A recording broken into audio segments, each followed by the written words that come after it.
rancangan undang-undang kesehatan saat ini membuat tenaga medis dan tenaga kesehatan itu jadi nggak ada perlindungannya. Bener nggak sih Bu Indah?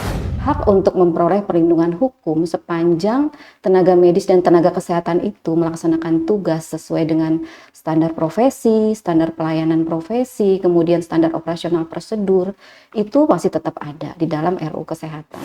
Dan ini sebenarnya bukan sesuatu hal yang baru gitu, di undang-undang existing saat ini juga sudah demikian gitu narasinya. Justru kan di undang-undang kesehatan yang kita usulkan saat ini adalah memperjelas kembali, menegaskan kembali gitu.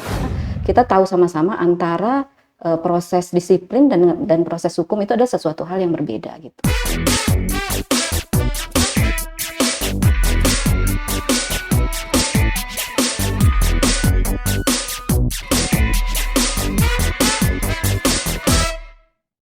Hai Healthies, Kementerian Kesehatan Podcast hadir kembali bersama saya Mega Febrianora. Kali ini saya sedang berkunjung ke Kementerian Kesehatan karena ingin tahu tentang isu yang sedang hangat di sosial media saat ini, yakni tentang isu perlindungan hukum bagi tenaga medis dan tenaga kesehatan yang sedang dibahas dalam rancangan Undang-Undang Kesehatan.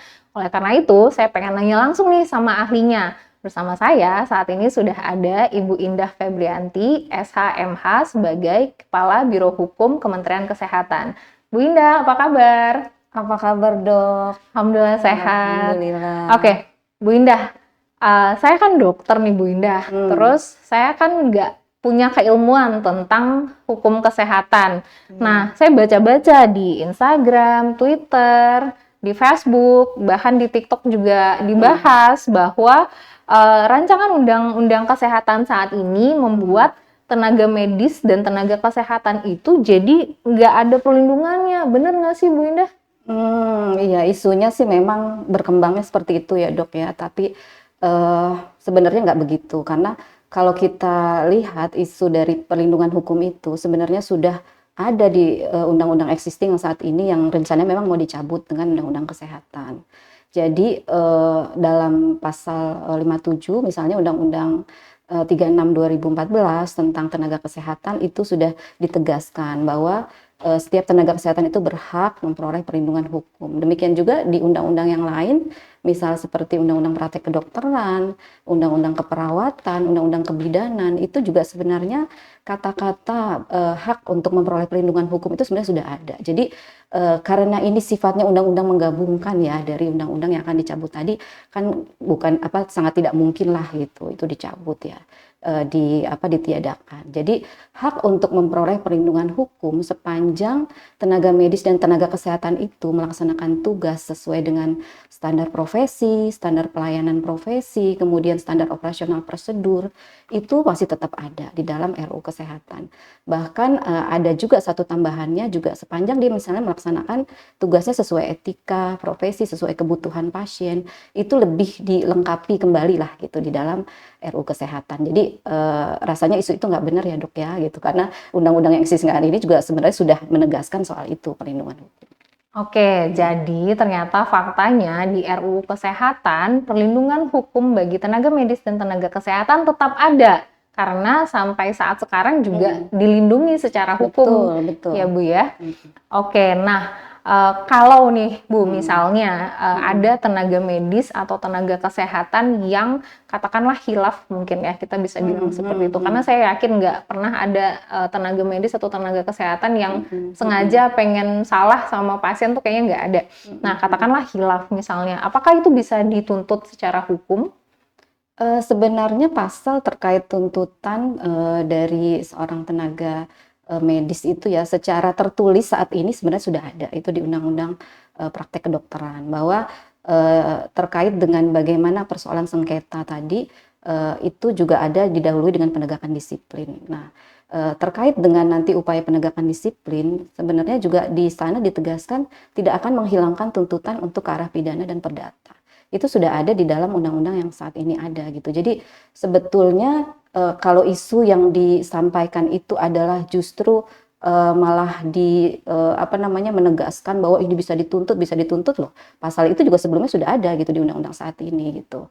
Namun memang di dalam pembahasan RUU Kesehatan itu justru kami mengusulkan bagaimana pasal-pasal terkait dengan perlindungan gitu, perlindungan tenaga medis, tenaga kesehatan yang akan menjalankan praktik ini bisa lebih dipagari gitu, lebih lebih aman gitu, sehingga memang ketika tenaga medis, tenaga kesehatan dalam menjalankan praktiknya dia bisa lebih nyaman, sehingga pasal-pasal terkait dengan bahwa ketika misalnya seseorang tenaga medis, tenaga kesehatan gitu yang menghadapi sengketa tadi gitu, itu juga tidak menghilangkan tuntutan terhadap bagaimana aspek pidana dan perdatanya, itu juga kita usulkan untuk dihapus gitu, karena sebenarnya prosedur itu harusnya sudah bisa berjalan gitu, karena kita tahu sama-sama antara proses disiplin dan proses hukum itu adalah sesuatu hal yang berbeda gitu. Tetapi insya Allah di dalam RUU kita saat ini kita lebih banyak menegaskan prinsip-prinsip dari upaya perlindungan hukum bagi tenaga medis dan tenaga kesehatan gitu, Dok. Oke, udah terjawab ya. Jadi, kalaupun misalnya terjadi sesuatu hal di luar yang kita inginkan, yang pertama pasti akan ada sanksi disiplin dulu ya, Bu ya. Betul, Bukan betul. langsung ujuk-ujuk kalau katanya gosip akan dipidana, dituntut dan Iya, segala macamnya enggak. Jadi akan tetap ada prosedur yang harus kita jalanin. Yang betul, pertama dari sanksi disiplin, nanti setelah itu akan dicek lagi kebenarannya ya, Bu ya. betul. Terus kemudian tergantung dengan undang-undang yang memang sudah ada existing saat ini, dan tidak justru RUU Kesehatan ini ingin memberikan perlindungan hukum bagi seluruh Iya. tenaga medis dan tenaga kesehatan. Jadi menambahkan pasal-pasal yang cukup gitu ya, yang lebih lagi untuk menekankan aspek-aspek perlindungan hukumnya. Misalnya seperti bagaimana tanggung jawab pemerintah untuk memberikan perlindungan hukum tadi, misalnya dalam ketika tenaga medis, tenaga kesehatan melakukan pelayanan dalam keadaan bencana atau dalam penanganan kegawat daruratan. Itu di situ kami usulkan juga bahwa ketika seorang tenaga medis, tenaga kesehatan melakukan pelayanan tersebut yang memang ditujukan untuk menyelamatkan nyawa, mencegah kedisabilitasan gitu, itu dikecualikan dari tuntutan ganti rugi gitu. Nah, itu mungkin pasal yang cukup baik ya kalau menurut kami sebagai bagian dari aspek perlindungan hukum ini, sehingga mungkin tenaga medis, tenaga kesehatan kita ke depan lebih tenang gitu dalam melakukan pekerjaannya karena sudah dipagari. Di samping tadi yang disampaikan, ada juga aspek penyaringannya sebelum dia masuk ke ranah pidana dan perdata gitu. Jadi ketika misalnya ada permasalahan dari sisi praktek keprofesian, kemudian dihadapkan dengan tuntutan hukum atau kemudian digugat secara perdata, maka tenaga medis, tenaga kesehatan ini tidak langsung serta-merta dibawa ke ranah sana, tetapi ada proses penilaian terlebih dahulu dari majelis kehormatan gitu. Ini yang kami usulkan juga salah satu pasalnya yang berkaitan dengan perlindungan hukum ini, Dok. Jadi luar biasa ya kalau menurut kami aspek-aspek perlindungan hukum yang ada di dalam RUU Kesehatan yang baru ini, gitu, Dok. Oke, tadi udah dijelaskan nih panjang lebar oleh Bu Indah. Jadi selama kita bekerja dengan koridor yang seharusnya, jangan khawatir, pemerintah justru akan melindungi seluruh tenaga medis dan tenaga kesehatan Indonesia. Oke, lanjut Bu Indah. Ada lagi isu yang mengatakan bahwa RUU Kesehatan ini membuat tenaga medis dan juga tenaga kesehatan itu lebih mudah untuk terkena hukum. Tadi kan nggak ada perlindungan. Ada lagi yang bilang ini lebih gampang kena pasal, lebih gampang kena tuntutan hukum. Itu benar nggak sih, Bu Indah? Sebenarnya kalau menurut saya kan kata kuncinya adalah sepanjang melaksanakan tugasnya sesuai standar profesi, standar pelayanan, dan standar operasional prosedur gitu. Dan ini sebenarnya bukan sesuatu hal yang baru gitu, di undang-undang existing saat ini juga sudah demikian gitu narasinya. Justru kan di undang-undang kesehatan yang kita usulkan saat ini adalah memperjelas kembali, menegaskan kembali gitu. Sehingga ketika dinyatakan ini lebih mudah dituntut gitu, rasanya dengan pasal-pasal yang tadi kami sampaikan di atas nih harusnya tidak seperti itu ya, Dok ya. Bahkan kalau di dalam salah satu pasal juga ditegaskan nanti ketika dihadapkan dengan sengketa, dengan perselisihan, itu diupayakan terlebih dahulu dibawa ke ranah mediasi. Atau juga ada satu pasal juga yang mengedepankan aspek restoratif justice. Nah, restoratif justice ini nanti yang akan mengedepankan bagaimana pemulihan korban, kemudian dari sisi mediasinya nanti antara siapa yang digugat dan siapa yang menggugat gitu. Jadi tidak langsung serta-merta dibawa ke ranah pengadilan. Itu yang coba akan ditekankan juga di dalam RUU Kesehatan kita. Oke, tadi pas banget lagi dibahas tentang restoratif justice. Kebetulan juga saya semalam baca tentang restoratif justice. Cuma saya nggak ngerti nih Bunda, boleh dijelaskan nggak restoratif justice itu apa? Katanya jadi lebih menyulitkan juga atau ternyata lebih memudahkan. Jadi gimana tuh Bu? Iya, sebenarnya mekanisme ini juga dikenal ya dalam aspek pidana gitu. Jadi di dalam kebijakan pemidanaan itu juga dikenal ada satu mekanisme untuk restoratif justice yang memang nanti mengedepankan mediasi, lebih ke mediasi. Jadi pihak-pihak terkait nanti akan dikumpulkan dengan mediator dan nanti akan dicarikan solusi atas permasalahan yang ditimbulkan. Jadi sebenarnya tidak mengupayakan untuk menghukum pelaku, tetapi lebih memulihkan dari akibat yang ditimbulkan gitu. Jadi lebih ke sana sehingga proses nanti bagaimana cara-cara untuk menyelesaikan perselisihannya itu mungkin lebih bisa dibawa nyaman ya dari sisi baik pelaku maupun nanti dari sisi yang korbannya seperti itu. Oke, jadi justru dengan RUU Kesehatan ini sesudah ada masalah itu pun dipulihkan ya Bu ya. Betul. Wow, luar biasa sekali. Tapi tetap aja saya yakin nggak akan ada yang pengen kena masalah di sini. Iya, Oke, betul. terakhir nih Bu Indah, apa terobosan baru dari perlindungan hukum yang ada di RUU Kesehatan saat ini? Ya, betul tadi saya sampaikan ya, banyak sekali pasal-pasal penambahan yang terkait dengan aspek-aspek perlindungan hukum. Sebagai contoh, di undang-undang existing saat ini tuh tidak ada